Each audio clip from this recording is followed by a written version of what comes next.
Welcome back to my channel, the Empowered Parenting Hub. Today I'm going to be talking about this condition called the ADHD or Attention Deficit Hyperactivity Disorder, and how, as a parent, you can manage your child if diagnosed with this condition of ADHD at home. The first thing is, if the child's pediatrician or psychologist, psychiatrist has prescribed medication for your child to manage ADHD, ensure that you follow the medication as per doctor prescriptions. Because most of these medications are given very mild dosage and they do not necessarily have side effects. Having said that, if you do have some concerns about the child experiencing side effects such as feeling drowsy, loss of appetite, if you have these concerns, address these concerns to your doctor and get them clarified so that you're sure about what you're giving to your child. The second thing is giving the child the right diet at home, the right nutrition at home. Yes, which means ensuring that you are serving your child nutritious food such as fresh fruits, vegetables, rice, dal, etc. Now there are some brain improving food items that you can little bit focus on, such as spinach, avocados, berries, and even dry fruits such as walnuts and almonds.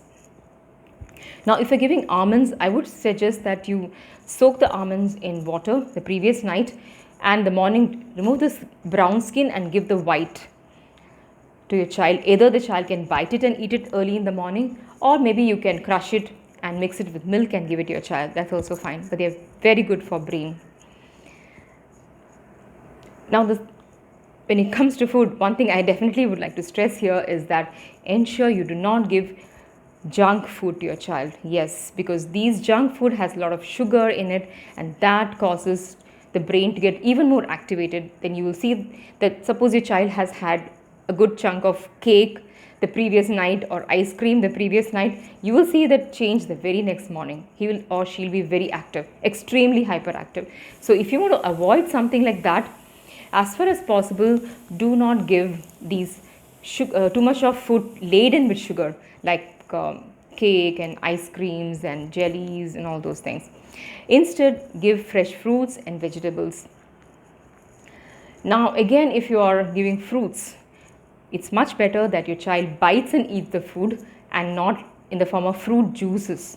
Because again, you see fruit juices, we tend to blend them in a blender, we extract the juice. When you extract the juice, again the fiber is removed.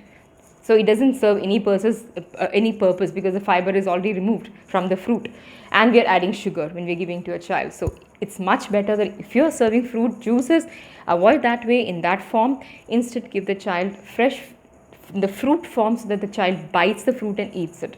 That is much better that way. Now, apart from nutrition, I would rather say keeping your environment clutter free. Yes, because a very highly stimulating environment stimulates the brain even more. What I'm coming here is, if possible, try and keep your house, the where the child is staying and living, the house less cluttered, less stimulating for the brain and for the eyes, because that also stimulates the brain, and that causes the child to get even more hyperactivity. So how do you do that? First, if there's excess clutter in your house, in your interiors, remove the excess clutter, and if possible, the interiors also, if you can get it painted in light shades, pastel shades, not too many colors, because that again would stimulate the child. Keep it minimalistic, like they say, a minimalistic look or a zen feel, because that gives an energy of calm and peace and harmony to our minds. So if possible, if you're able to change the interiors of the house, like even change the colors, reducing the clutter, the furniture in your house, and taking away too many pictures and all those excess that we tend to hoard, if you can let go of those, keep the house minimalistic, it will definitely help your child a lot to keep him also calm. Now, talking about a minimalistic and clutter-free house, this also means keeping his workspace also clutter-free and clean and organized. So that is very important. Ensure that while the child is studying, there is no TV running around the background, there are no people talking in the background, because you want the child to focus. Already he has enough of problems with in terms of having attention to focus. So ensure that you get the child in a quiet room while studying. Keep the environment calm, keep the environment non-stimulating, and ensure that the child is facing a wall, not a space where there are too many things in front of his or her eyes. Facing a wall with less clutter and more organized workspace for the child, or the study space for the child. So that will also, all these small things, if you could tweak, it will definitely help manage his attention to a large extent. Even he will be able to remain in a much more better state rather than too stimulated state.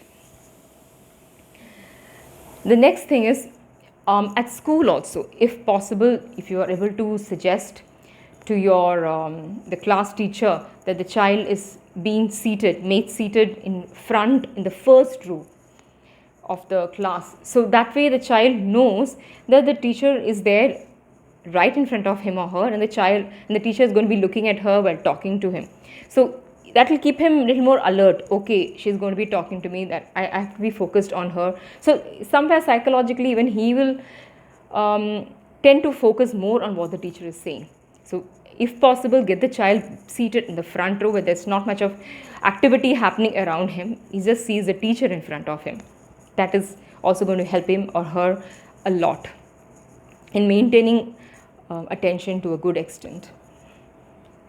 Even at home, when you're talking to your child, ensure that you maintain eye contact first of all. When you talk to the child, maintain eye contact.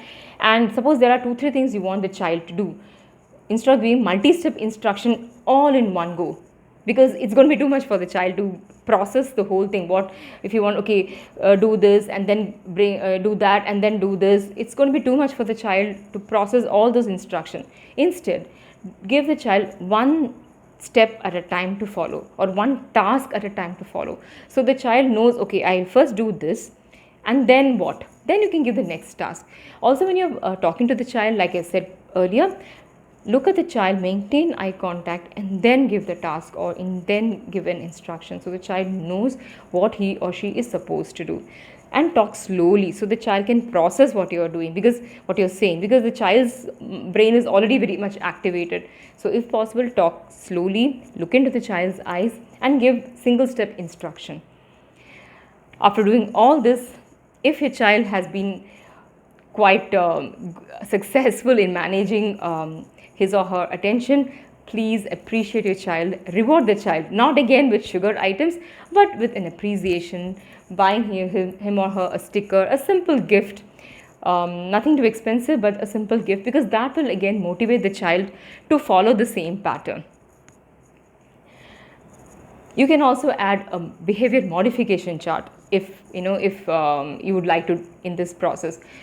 A behavior modification chart is something like you just select some target behaviors, like you are coming to study within 5 minutes. You're just 2-3 behaviors, not too many behaviors, like 1 or 2 behaviors you're just targeting.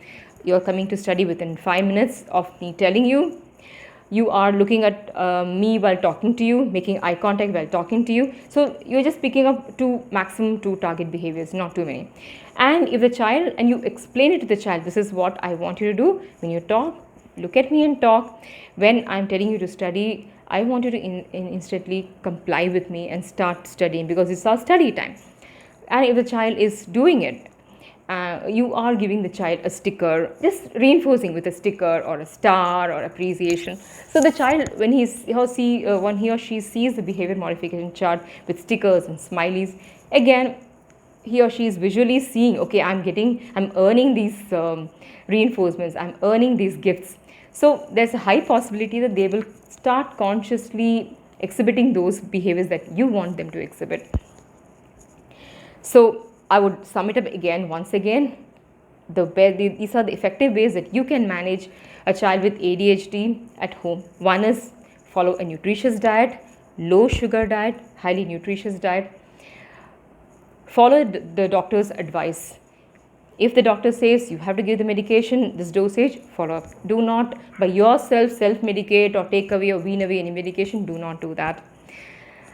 Then keep the house clutter-free, less stimulating for the child, so that gives the house a very calm, harmonious feel for the child.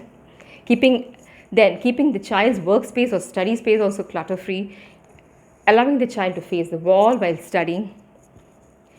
Then, if possible, talking to the class teacher and ensuring the child is in the first row. So the child's attention is completely on the teacher, because the child knows the teacher's attention is fully on the child and there is no unnecessary distractions around the child. And last but not the least is appreciating the child with reinforcements, a pat in the back and smiley. One more thing I would like to add here, an important point here which I did forget in this video, is exercise. Yes, if possible, if there's, you can enroll the child in some rigorous activity, exercise. Exercise could be in the form of skating, swimming, badminton, cycling, running, jogging, anything, because exercise dissipates excess energy and calms the mind. Even for us, when we exercise, we feel so good because it releases happy hormones. Likewise for the child also, it calms the child. So yes, exercise is another aspect you can look into. Enroll the child in any kind of rigorous activity. If nothing is there and no classes around, considering that we keep having these lockdowns off and on, at least if possible in your neighborhood, if the child can run, jog or even cycle around, nothing like it, go ahead, get the child to dissipate and just release that excess energy, because it is then again transmuted, is directed towards a good physical activity, which is again good for the child. So if you like this video, please subscribe to my channel, give me a thumbs up and let me know what you feel. If there's any other point that I have missed that you would like to add on, please, I welcome suggestions. You can put in the comment section. I would love to read your opinions and your ideas as well. So until my next video, bye-bye and thank you.